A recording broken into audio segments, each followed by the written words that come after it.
दोस्तों, ये कहानी यदि शुरू से अंत तक देख लेगा, जो भी यानी सुन लेगा, उसे पूरे संसार में कोई नहीं हरा सकता, दुनिया पर राज करेगा। इस कहानी के माध्यम से आइए जानते हैं कि हमें किस तरह हिम्मत से लड़ना चाहिए। यदि आप समझ गए तो बड़ी से बड़ी समस्याओं को चुटकियों में हल कर सकते हैं। कभी भी कोई परेशानी नहीं आएगी, और जब आपके जीवन में कोई परेशानी ही नहीं रहेगी तो आपका जीवन में चारों तरफ खुशियां ही खुशियां रहेगी। घर में माँ लक्ष्मी का वास रहेगी, धन दौलत की कमी नहीं रहेगी, समाज में मान सम्मान रहेगा, इज्जत प्रतिष्ठा बनी रहेगी। पर कैसे? आजकल तो हर घर में लड़ाई झगड़े होते रहते हैं, मन मुटाव होते रहते हैं, एक दूसरे से बनता नहीं है।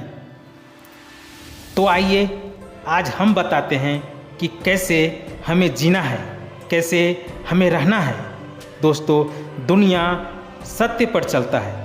अभी भी कहीं न कहीं महान पुरुष सत्य को बचा कर रखे हैं, तभी ये दुनिया चल रहा है, वरना ये दुनिया तो कब का नष्ट हो गया रहता।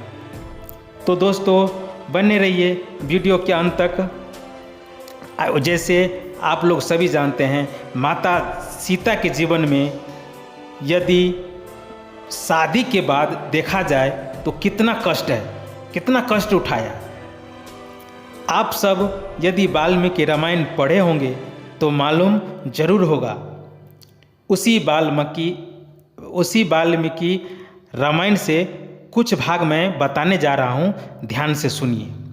जब माता सीता का रावण धोखे से हरकर लंका ले गया था, हालांकि वो माता सीता नहीं बल्कि कोई और थी, लेकिन थी सीता माता के रूप में ही, तो सब सीता माता ही जानते हैं। तो क्या सीता माता हार गई थी? नहीं ना, वह सत्य पर टिका रहा, एक विश्वास पर अडिग रहा। वह हर क्षण, वह हर पल मुसीबतों का सामना किया हिम्मत से, कभी भी हिम्मत हारी नहीं उसकी। और जब श्री राम रावण को मारकर सीता वापस राम के पास आई तो अग्नि परीक्षा देनी पड़ी थी। जानते हैं क्यों?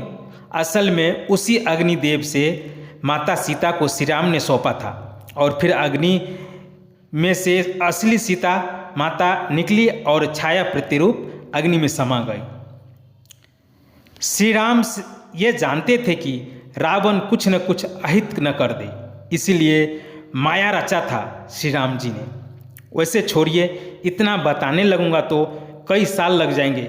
ये वाल्मीकि रामायण बहुत बड़ी है। हम तो चलते हैं सीता माता के बारे में और भी कुछ जानते हैं। और जब सीता माता अग्नि परीक्षा देकर लौटा तो श्री राम के संग अयोध्या लौटे, और कुछ ही समय के बाद किसी कारणवश फिर से अयोध्या से वनवास को जाना पड़ा था। उस समय श्री राम के साथ जंगल गई थी और अभी अकेली जा रही है। विधाताओं ने कैसे खेल रचा, फिर भी माता सीता ने हिम्मत नहीं हारी।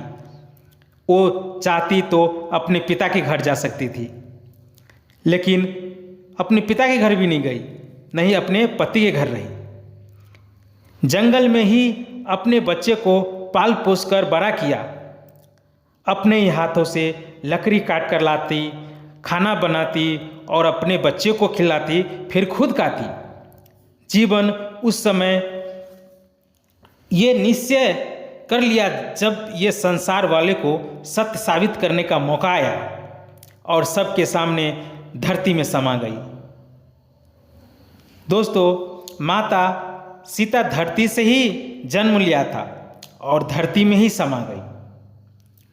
और आज देखिए, राम से पहले सीता माता का नाम लिया जाता है, यानी सीता राम कहते हैं। कुल मिलाकर यदि आप हिम्मत, हौसले और सत्य पर अडिग रहेंगे तो आपका बाल भी बांका नहीं होगा और मान सम्मान बचा रहेगा। ये छोटी सी कहानी कैसी लगी कमेंट्स में ज़रूर बताएं। फिर मिलेंगे एक नई कहानी एक नई वीडियो में। जय श्री कृष्णा, राधे राधे दोस्तों।